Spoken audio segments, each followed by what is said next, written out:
Good morning. I'm Johnny Stovall, and this is Chase the Heat South America. Hello, Lindy. Hello, Roberta. Barella, the man, the myth, the Chilli. All righty. I'm excited about this one. Could I get a 5x5? You guys could tell me how I sound. I kind of know how I look. How I sound. I got an itch I can't quite get to. Hello, KM. Lurking and catching up on admin stuff. We are having a great day. I am. Hope you got. Thank you for the 5x5s. All right. Let's pull the okie doke and see if we can hit that like button and fool the algorithm. Man, I'm really excited to be talking about today's topic. You know, it's great. The reason this is such a good topic is because no one's free from this. This is something that everybody can relate to. Hello, Brock Bandy. So good to see you. Captain Capsaicin. Love that name. Very, very good to see you. Yesterday, when I was walking in to our apartment, there's somebody that sits in the lobby, kind of opens the door and keeps riffraff out. And they asked me what that meant. It was kind of interesting trying to explain that to them. There's Jimmy, and there's Egord. Greetings. And Jane Aldrich. All right, this is going to be a fun one. I'll wait just a minute or two, and we'll get this thing going.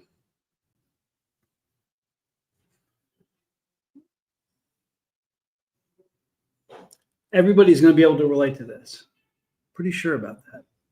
This sort of it's a nice little segue from what Tommy was talking about.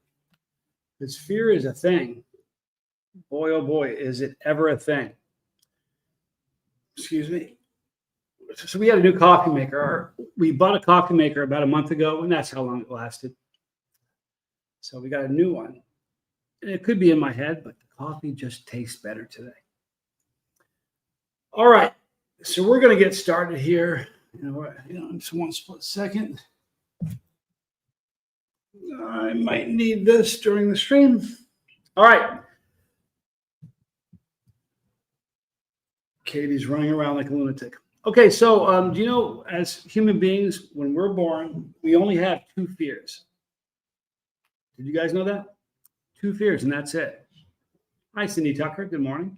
No, I've had these for a while. I have about a half a dozen glasses, but these ones seem to see better with these. Can't see stuff close up, or like I guess all over the place. I need glasses. When we are born, the two fears that we are born with is a fear of loud noises and a fear of falling. Like that in a room with an infant, they're going to jump and they'll cry. If they feel like they're falling, those are the only fears that we have. That means that every other fear we've got is a learned fear. Now, the great thing about a learned fear is if we can learn it, we can unlearn it. All right? And that's what we're going to talk about today. Hello, Dale Cox. Now, let's get right into it. You guys know what a phobia is, right? You guys know what a phobia is? I think we all have them. Hello, Rocket Queen.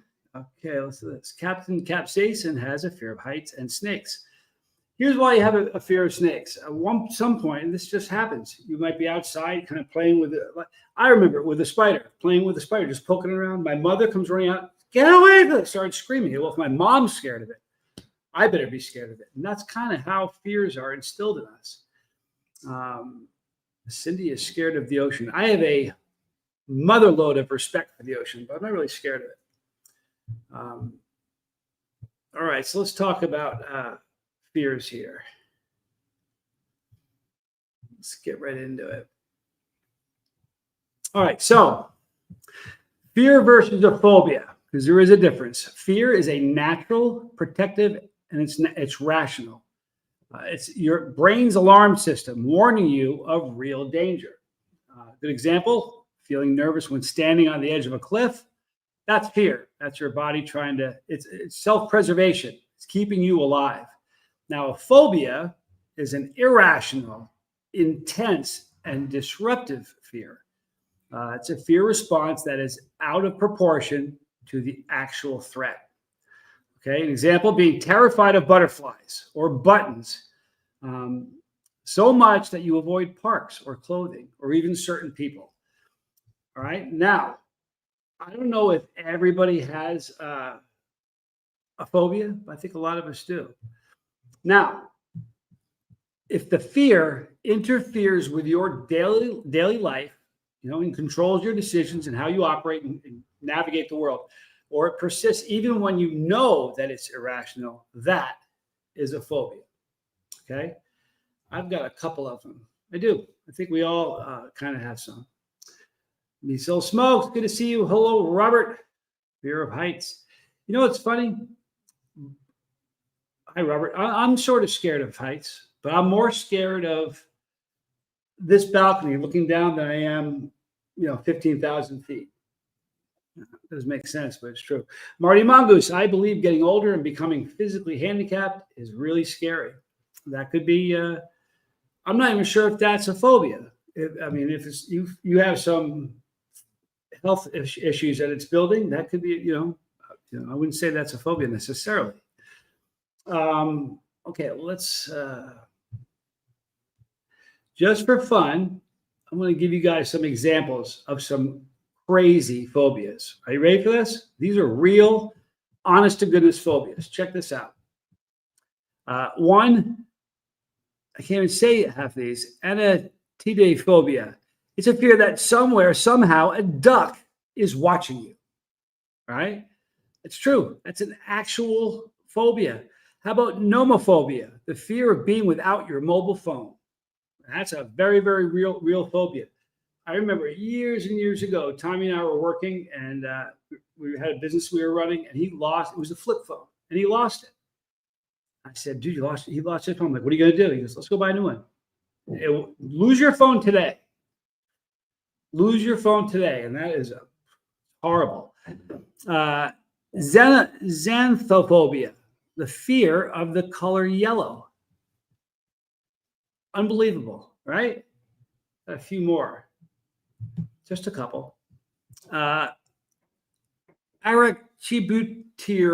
I can't even say it. That is the fear, and a lot of you guys have heard this because it's a funny one. They like talking about this on the radio, or it's the fear of peanut butter sticking to the roof of your mouth.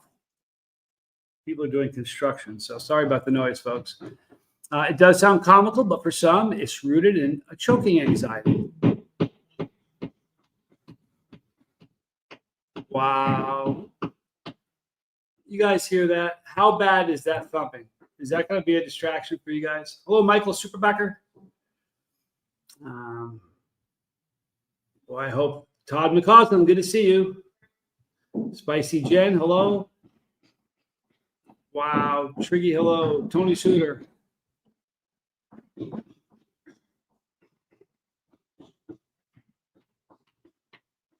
Are you guys going to be able to tolerate this? Tell me how much of a distraction is that banging? Hey, Tommy, can you believe that? Okay, you guys are saying you're good. Can you believe that? I should pull a Wes Watson. Right? That's what I was thinking. All right, we're going to keep going. They're doing some, it's not on our level. They're the one below us. They're doing some work, so. Boy, oh boy. Natalie, good to see you. It's just background. All right, I'm going to keep talking. Hope you guys can tolerate it. Let me get back to what I was saying. Oh, man. So the last of the phobias, whoops. Nope, it's there. The last of the phobias is optophobia. It's the fear of opening your eyes. It's often linked to intense trauma or psychosis. This one is extremely rare but debilitating. All right, so those are examples of some very odd, very obscure phobias, okay? But here's the thing. They're very, very real. On the roof? What? So they're on the roof. I couldn't tell if it was coming from below or above. Nah, I don't want you to do that. Boy, what a drag that is. All right, so I'm going to give you an interesting one. Have you guys ever heard of this one? It's homemade. You can read it there. It's the fear of fog. Okay. right? People with this may feel anxious, disoriented, or trapped when they can't see clearly. Now, some of you may say, well, I don't have that. You want to see a couple of pictures that might make you feel like you have that? These are not doctored pictures. This is off my balcony. This one isn't so bad. There's some fog. Do you want to see a foggy picture that might make you think you actually have it? Check this one out. That's at night. Kind of a creepy feeling, right? If somebody had fear of fog, that one would give them the willies. It really would. So we're going to talk about phobias. Mike, let's see, I think I missed somebody here. And we're going to keep going on, guys. I'm going to press on, not letting a little bit of noise get to me. So let's get in there. We're going to talk about how to correct these. What can we do as human beings to overcome this? And this is important because it works.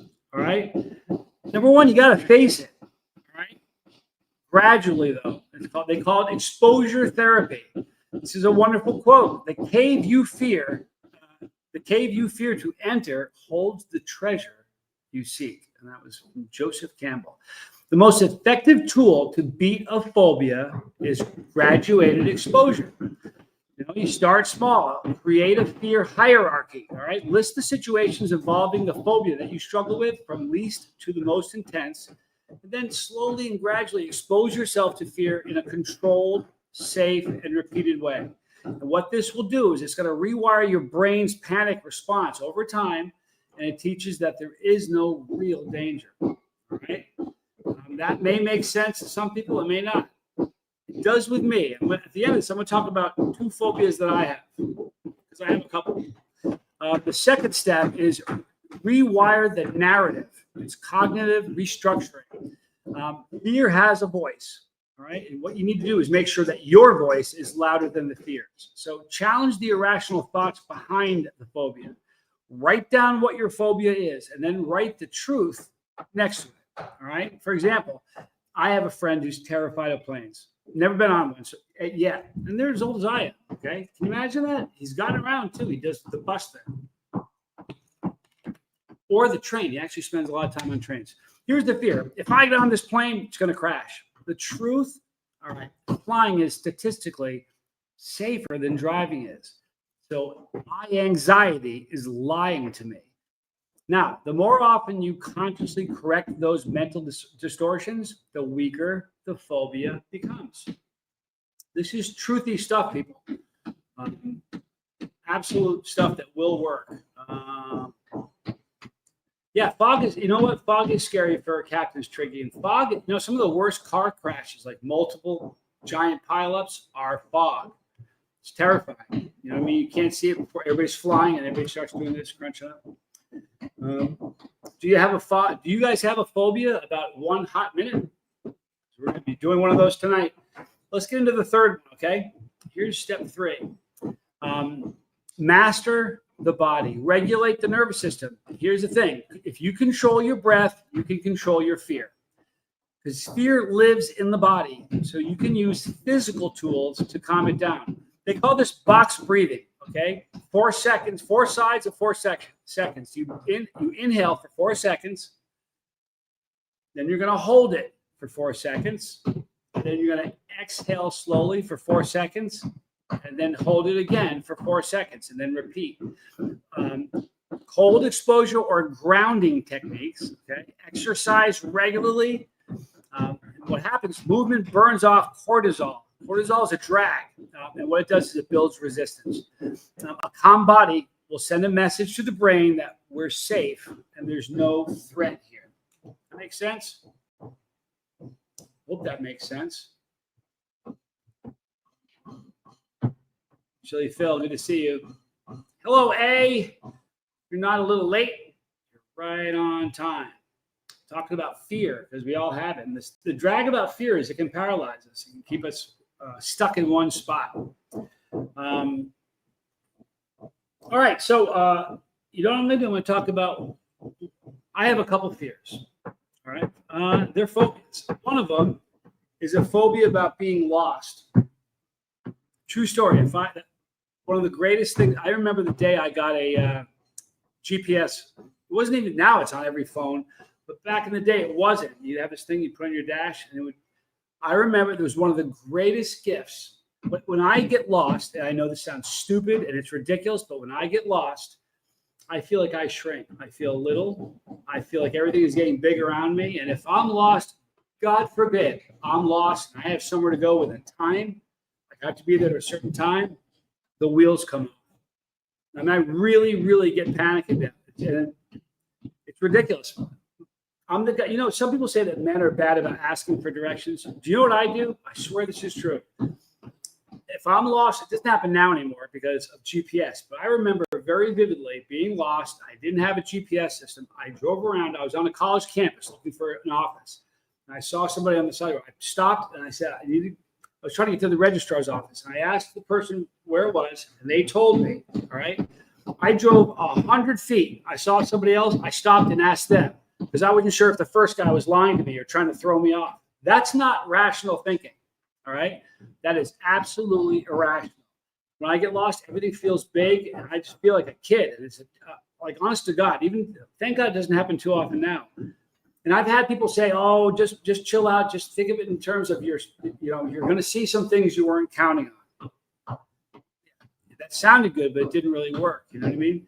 But fortunately, that was not a phobia that I had to work through using the 3 steps I just told you. Because of the advent of the GPS system on phones. Helps an awful lot. But here I'm going to talk about something very personal to me. And this is, honest to goodness, a legit phobia that I have. And it's something that I'm working on. All right. Here it is. I have a phobia. I can't even read it. Hang on one second. See if I can find it. You know, I can't even read it because the word. There's something in the way. Let me see if this will help. No, I can't even read the first part because I have stuff from my screen in the way. However, I have the fear of not being good enough or a fear of imperfection. Some, might cringe at being called a legend, because what it does is it sets the bar really high. They fear they can't live up to it. I don't think that's my fear. I think that the reason I don't like being called a legend is because I don't think I am one. It also, imposter syndrome. It says it's not a phobia. Pretty close, but it's very real. If a person feels they're undeserving of praise, even if they've earned it, imposter syndrome is when the internal. Hold on a second. Jeez, hang on. Get rid of that. Okay. Imposter syndrome is where the internal joy that I experience does not match the exterior things that are happening that should be causing that joy. And it's something, I have it. And so Tommy has it too. Honest to goodness, he has it. But I need to work on that. And it's funny because it's easy to say, well, here are the steps. It's hard to put in practice when it's something that you're experiencing. So that's kind of where I'm going. Hello, Mike. Good to see you. No, we have people on the roof. Like, there's no apartment above us. This is the top floor, and there are people on the roof. I don't have any idea what they're doing, but boy, they're getting after it, aren't they? Kristen says, we are good. We do not have phonophobia, fear of loud noises. There could be somebody in the chat that has that, actually. All right. Mom, good to see you. Mom, Chilli Phil, I ate 5 pepper poppies frosted. That's crazy. Good for you, though. Did you get an endorphin dump from that? You guys know I have not had a chili spice-related endorphin dump since I've gotten here. I'm going to work on that.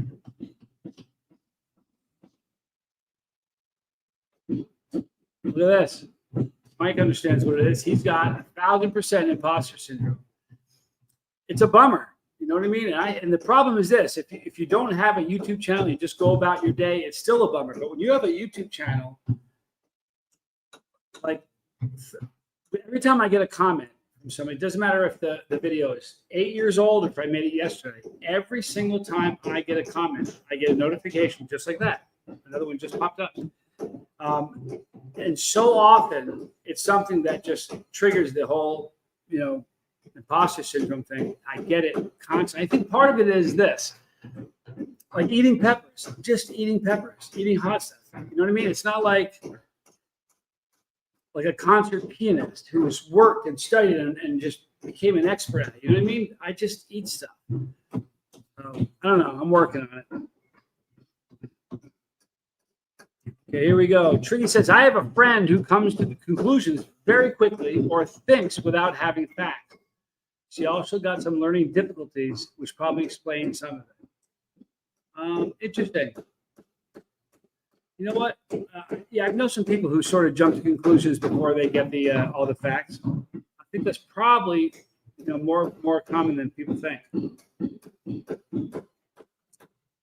Here we go. Kristen says, if anyone does have photophobia, this is a great opportunity for your gradual, safe exposure, since you can turn down the volume on your phone or device. And she's right. And if you know what, interesting. I doubt with 31 people here that anybody has that.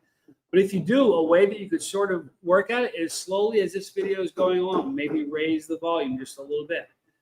Kind of work through it. Kind of interesting. Phonophobia. I thought it was.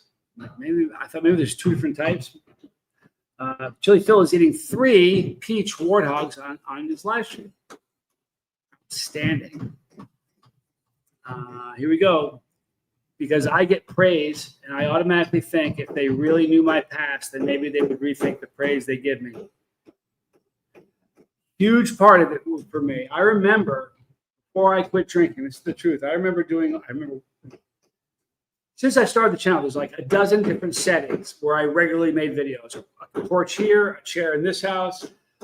After I left my home in San Antonio, where I actually started the channel, I moved into with a guy, I think his name was Mike also, and I was his roommate for a while. And I sat I had a room, and that's where I did all of my videos. In fact, surviving the 10 rounds of the hottest peppers filmed in that location. And I would do these live streams. And during the live streams, people would say, they were saying very, very complimentary things. At the time, I was still drinking, and in my head, and exactly what Mike just said, the way people saw me and who I really was, that divide was so vast, so incredibly vast that it was horrific. You know what I mean? And just like if you really knew. And the other thing is this. I mean, I've been I've been pretty upfront about my past. I'm working on getting it together, but there was a time where I was a thug. I was not a good guy. I was essentially a criminal. Did a lot of horrific things. And it's almost like being sober. When you get sober, you have the ants, the automatic negative thoughts that go after you about the drinking. Well, if you're a criminal for a long time and you've done some terrible things, and then you kind of change your ways and you have an aha moment, you really have something profound happens in you that causes you to have a shift and change your behavior. The ants are still going to go after you there. So that's a lot of it. I mean, a lot of it. Like good example, I'm going out this Thursday to meet with the guys at the recovery center. It won't be so bad there because I'm meeting with people that have an active addiction, right? However, when we first sat down and we were meeting with the pastor, his wife, and with Amy talking about going out there, even though I knew that they were aware that we had a past and we were going there to talk about it, I don't know if they knew how bad my past really was. And even though they were aware of it, I remember sitting at that breakfast table a week ago thinking, boy, if they knew the whole story, I don't know if they'd want to even be sitting across the table from me. That's a thing. I think a lot. I don't know if ants are tied into phobias, but they could be. I'm not sure. Here we go. Kristen's a therapist, so she has every time she suggests something, and pair your exposure to the feared thing with something you really like a favorite snack or beverage. Sounds nutty, but it works over time. Well, it's like I said at the very beginning. Hear that? A phobia is an irrational fear, right? And it's a learned fear. If you can learn something, you can unlearn it. And I think it's a difficult thing when you got what, like my fear of the imposter syndrome. That's a rough one, and I'm trying to get past it, but it's a rough one. I think part of it is like I heard Tommy in the last video saying that nobody's going to ever love you as much as you love yourself. I struggle with that. I struggle with loving myself, and the ants have something to do with that. The automatic negative thoughts. They really do.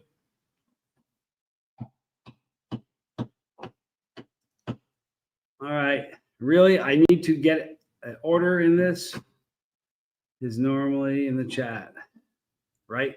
I'm not sure what you mean by that. Not quite sure what you mean by that. You can type it in again. Maybe it'll make more sense to me. Tricky says, xenophobia, fear of eating chili or spicy things. It's not documented, though. I guarantee you it is. I mean, not documented, but I guarantee you people have it. You know how somebody gets that? They eat something stupid hot before they're ready for it. So I'm sure that phobia exists. And the truth is, I am certain there are phobias that exist that aren't recognized. I bet there's a million of them. You want to hear a funny one? I know a girl. I worked with her at a daycare center. She worked at a daycare center, and I knew it. My family owned it. If she saw, this is the most bizarre thing you're ever going to hear. And she told us about this when she got hired. If she sees milk, she can look at milk in a container. She can look at milk being poured into a glass. She can look at milk in a glass, a see-through glass, so you can see the actual milk. However, if she sees milk on a table that's been spilled, she'll immediately vomit, and it'll send her into a tailspin, and she'll run and hide. True story. They were hiring her, and she said, "I have a problem with milk." And we were like, and I heard this all after the fact because I didn't interview her. My mother did. Can you imagine that? And that's a fear for her. That's a phobia for her. So during nap times, during snack time, she was not somebody who was there during snack time, because if you get 20 little kids with milk, you know how it works. Every single snack time, there was going to end up with some milk on the table, and that would cause a catastrophe. She'd immediately vomit and go hide. So, there are probably millions of phobias that, although it isn't in a book recognized as one, it's very, very real. That poor girl, every time she saw milk, and I remember talking to her saying, "Well, what happens if you're home and it spills on the floor?" Every single time, it doesn't matter where you are. And she said, and I said to her, "Where did that come from?" And she has no idea. But I can imagine, you're a little kid, you spill milk, and somebody screams or snaps because you spilled milk, and that could cause it. I'm not really sure.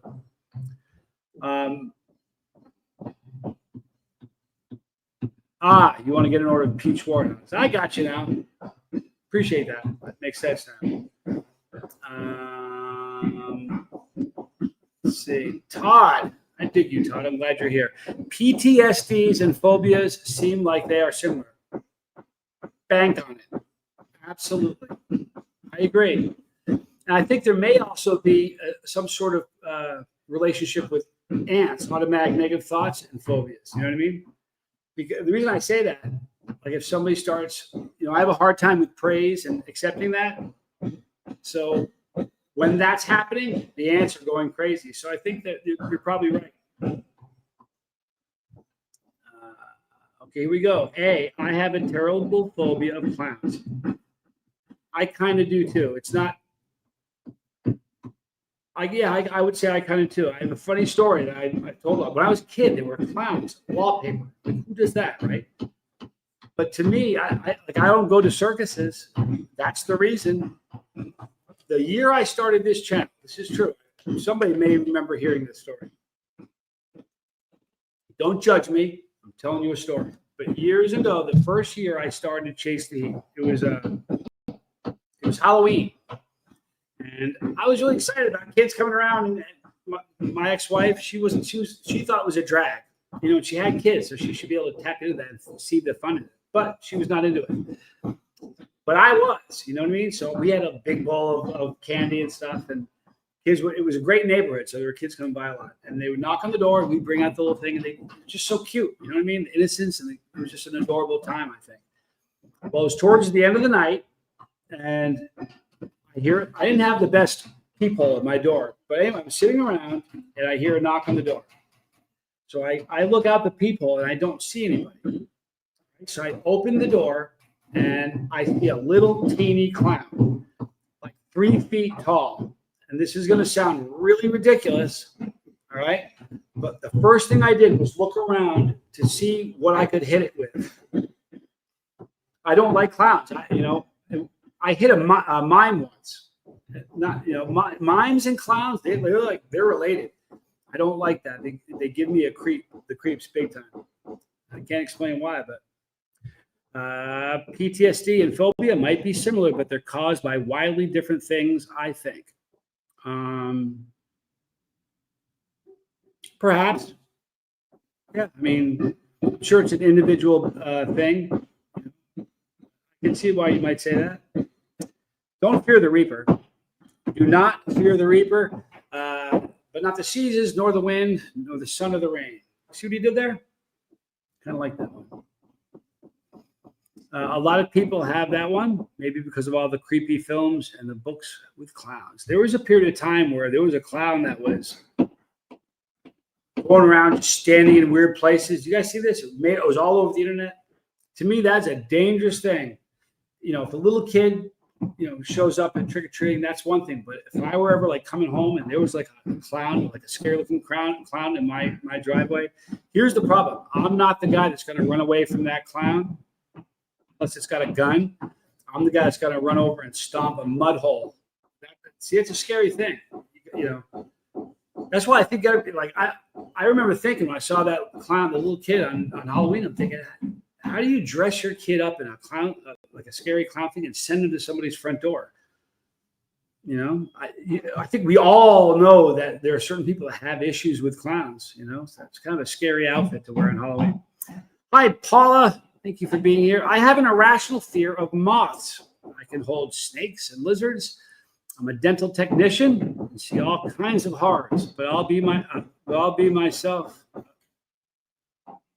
Do myself to death to get away from moths. Yeah, you know what? It's okay because it's, as we learned, it's a learned. But here's the thing: it's a learned fear. I don't know where you learned it or how that happened, but we can unlearn them. You know what I mean? And if you're getting here late, let me show you real quickly how you can undo those. There's 3 steps. Number 1, gradually expose yourself to it.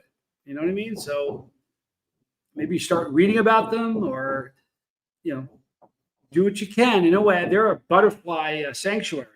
Now, is it the same thing with butterflies, or is it just moths? Just curious. The second is rewire your narrative. Challenge the irrational thoughts behind the phobia. Write them down and write the truth next to it. For instance, moths scare me to death. Well, a moth really can't do any damage unless it wants to eat your sweater.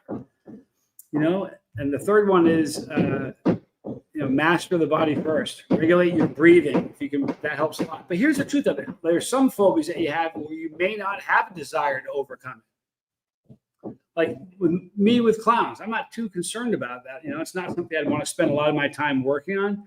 However, getting over the imposter syndrome, I would love to figure out that. That would be a really good thing because of what I do. I hear things every day that make me go, you know what I mean? And I know that everybody that says, like, Barella, he was one of the first people in the chat today. People always say, the man, the myth, the legend. I always say, I'm not a legend. One day, he said, the man, the myth, the chili. The guy gets it. And that's kind of been a thing we've been doing for years and years. So because of what I do, it might be a good idea for me to take steps and try to get over that. Here we go. A says, it was a clown music box my grandmother that got me. I had a terrible nightmare from it. That makes total sense. You can pinpoint the moment and what happened. It's kind of neat. Marty Mongoose, Pogo the Clown would give you the phobia of clowns. Yeah, and they've just made so many horrible movies about it. They really have. Nope, just moths. I beat myself silly to get away from them. Yeah, that's interesting. Now, let me ask you a question, Paula. Do you have a desire to overcome that? Or are you fine with, it's not like moths are in your face every 10 seconds. Is it enough of a problem that you feel like you would like to take the steps to try to eradicate that? Is that something? Or is it, you know what I mean? Because some phobias are so, they're so rare that it may not be something you desire. I'm kind of into self-improvement, so I would like to get to a point where if somebody says that I'm a legend, or I don't have that imposter syndrome, because it's a drag. In researching when I first started, I didn't even know it existed until about 2 years ago. Somebody told me. I was like, yes, I have that. So I Googled like famous people that have imposter syndrome. You wouldn't believe how many people have it. There's a lot of people. Like I feel like I'm undeserving of the things people say about me. That's just how I feel, Kristen says, if you need more help through a really rough phobia, there are therapists who specialize in it. That's kind of cool. And Paula says they're beautiful to look at as long as they don't move. Now, does it matter if they're like in your room or if you see a moth like on a TV set? You know what I mean? If you see it, would that give you the creeps too? Just sort of curious. Captain Capsaicin, the movie It will do it for you, especially if you're a kid. That kind of movie can ruin you. Yeah, isn't that Stephen King? Well, here's the thing. It's kind of a good move if you're Stephen King. If you know there's a whole bunch of people have a fear of it, make a movie about it. I can see that. Do you remember Arachnophobia? Do you remember that movie? Now, I don't really have arachnophobia. That said, I don't want one like crawling on me. And even though I don't have a fear, like a phobia of spiders, you couldn't pay me to watch that movie. In fact, was it Lord of the Rings? Yeah, Lord of the Rings. There's a scene with a monster spider. That made me uncomfortable. Like, and I watched it, I didn't turn away, but boy, oh boy, it had my heart beating, Okay, fear can be invigorating. I have fear every time I have a karate match. But it is empowering to face it head on, win or lose, and with the inevitable bruise. Jeremy, do you really do the karate thing? Here's why I ask. Shelton, his main gig, he's a stand-up comedian. It's very, very funny. So I'm not sure if you're being serious about that. Arachnophobia commercials made that movie look like a comedy with John Goodman. I did not laugh. Yeah, I mean, you couldn't. You could. I said you couldn't pay me. You could. You could pay me to go see that. It'd have to be a lot of money though. I wouldn't do it for $100. I'd do it for $500 probably. Okay, so Paul, I asked her if on TV is that threat? Just if they're an actual threat of contact. I got you. Well, they're very real. I mean, we have them. If you have a fear of snakes, it's probably because one day you were playing with them. You didn't know it was horrific. Like until somebody teaches you that snakes are scary, kids can pick up snakes. They don't even realize it's a thing. But then your parents were like, put that down. And they start screaming. If anything freaks out your parents, that's a scary thing. And that's kind of how that stuff starts. All right, Jeremy says, yep, living in Japan is a must. Black belt, fight like a blue belt. Gotcha. Yeah, I've never done any of the martial arts stuff. Tommy has. He did Brazilian jiu-jitsu. I've never done that. I sort of entertain the thought of it, and we've sort of grappled on the phone a few times. I don't like grappling with Tommy. All right, you guys. Anybody have any questions or comments they want to add about a phobia or what to do about it? Anything? Pain don't hurt. I kind of dig pain. Like the pain that Tommy's been dealing with, toothache. I don't dig that. My favorite thing about fear is how physically similar it is to excitement. Racing heart, faster breathing. It's how we interpret it in our mind that makes it a fear or a rush. Yeah, it's very true. Like the skydiving. The first time I jumped out of a plane, you practice on the ground. You go through the steps that they're going to ask you to do when you're Because when you're going through the training class, you don't just jump out. There's a series of objectives you need to accomplish, or they can't move you to the second level. I don't know if anybody's ever jumped before. There's a couple. The first is called a GASP. It's an acronym. Have you guys ever heard about this? You jump with two jump masters, one on one side, one on the other, and they're holding on to these little things on your arm and your legs. You're falling, they're hanging on to you. The first objective is doing something called a GASP, and that stands for ground, altimeter, secondary, primary. So what you do is you look at the ground, obviously, because you're headed towards it. You look at your altimeter. You have one right here, and you have one on your wrist. So then you get your bearings of how high you are. You look to your secondary jump master, and you yell at them what your height is. Then you look at your primary jump master and do the same thing. That's the first objective. The second objective is you have to do 3 practice ripcord pulls. Now, when you skydive, the ripcord is on your hip. All right. So when you're free falling, if you just take one hand and you reach it back here to grab your ripcord, you're going to start corkscrewing. And if you pull the chute while you're doing that, you're going to wrap yourself up in your chute and you're going to fall like a stone. So what you do is before you put this hand back to get your ripcord, you take this hand and you put it here so that when you put your hand back, you're steady. All right. Stay here. You're going to start rolling. So you put your hand here. So the 3 practice ripcord pulls, you go like this. And you yell 1, 2, and you do it a third time. And then they're aware that you have your act together and you know how to deploy your canopy. Then you have to do a second gasp. And by that time, you're probably at like 7,000 feet or 8,000 feet because you're falling about 1,000 feet per second. So you look at the ground, all right, the G, you look at your altimeter and you yell to your secondary jump master and then you yell to your primary jump master. And that lets them know that you're aware. And then at 5,000 feet, you do this so that they know you're aware that you're at 5,000 feet. Then they let go of you. They turn and track away, leaving you by your onesie. And that's when you do the ripcord for real. You put your hand here and you grab your ripcord and you pull it. That's what happens. You want to jump again? Let's do it. When? I'm up. He said this afternoon. Don't play me. I am that guy. Wes Lightburn, thank you for being here.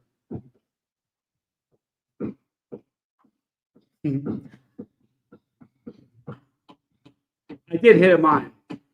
Yeah, I also hit. I was in a. You ever go to those scary haunted houses? I hit somebody in a haunted house, and I almost got a felony for that. I didn't mean to. You know what I mean? I know they were going to scare you, but they shouldn't be jumping up from behind you. You know what I mean? So that was my first reaction. They scare me. You know what I mean? They don't talk. I'm not right, but I'm getting better. You know. He did not. He yelled in silence. All right, people. If we don't have any last questions, we will say goodbye tonight. Please join me at, I'm not sure what time it'll be, but we're going to do 1 hot minute. So if you've never done a 1 hot minute, all you got to do is get something spicy. It doesn't need to be the hottest thing in the world. What happens is we're all going to eat it at the exact same time. Then what happens is if you've never been at one, they're so much fun. Then it's kind of like a horse race. Everybody's going to type in like on their scale of pain, like 2 out of 10 or 2 in climbing. And it's really, really fun. It's kind of when we have like 100 and 150 people in a chat doing a 1 hot minute, it's kind of hectic. It gets a little crazy. But if we've got like 30 people to 100 people, it's the perfect number and it's really, really fun. So join me tonight for 1 hot minute. Thank you, A. Have a great day also. Appreciate it. Oh, if anybody sees this, there's several people. I'm still waiting for a return email so we can begin working on the things we need to begin working on. Okay. Thank you, Wes. You have a great day also. We'll see you tonight, Dale. Jeremy, have a good day. Jane, thank you for being here. Spicy Jen, you're awesome. Kristen Melinda, what can I say? Shelton, thanks. Rocket Queen, thanks for being here. Paula Penley, thank you for being here, Paula. I like Paula. She's cool. Captain Capitation, thank you. Marty Mongoose, thank you. Barella, thanks for being here. Flamin' Koala, peace. Todd McCausland, thank you. Triggy, you're awesome, thank you. And I think that might be everybody. Barella, I think that's everybody. I appreciate you guys being here. Tony Shooter's here. Very, very cool. Thank you for being here. Natalie, thanks for stopping in. Okay, 1 hot minute. I will be there next time, as I will be at a baseball game with my dad. Oh, wow. You know what? Great reason not to be here. Have fun. I would do anything to go to a baseball game with my dad. But I'm going to see him again one day. I believe that. All right, guys. It is time for me to say goodbye. I'll see you guys later on tonight. Between now and then, be kind. If you have a phobia, you can beat it. Start working on it. See you guys later.